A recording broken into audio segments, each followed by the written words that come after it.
দাদা সবচেয়ে কম হচ্ছে 30 টাকা, সবজি ভাত হচ্ছে 30 টাকা থালি।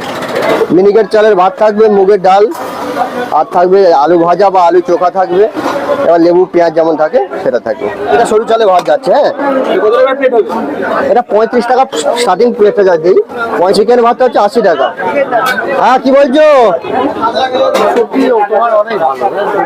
দাদা? চেষ্টা তো রাখি ভালো করবার। এটা মাছ ভাতটা আছে 150 টাকা, মাছটা শুধু আছে 130 টাকা, আর মাছ ভাত নিলে 150 টাকা। এটা পাত দাম আছে। হ্যাঁ, এটা ঝোলে দেওয়া হয়নি, রেডি হবে এখন। 150 টাকা মাছ ভাত আছে। কোনটা? হ্যাঁ, ওটা সরষে মাছ আছে, চারা পোনা আছে, ভোলা মাছ আছে, ভেটকি মাছ আছে। না, রুই মাছ সরষে চলে নেই, রুই পোস্ত আছে। ভোলা মাছ ভাত এটা দিয়ে তোমার 80 টাকা পড়বে। প্লেন ভাত দিয়েছো তো? এটা ভোলা মাছ দাও। হ্যাঁ, কি বলছো? এটা কি দিয়েছো কি বলো?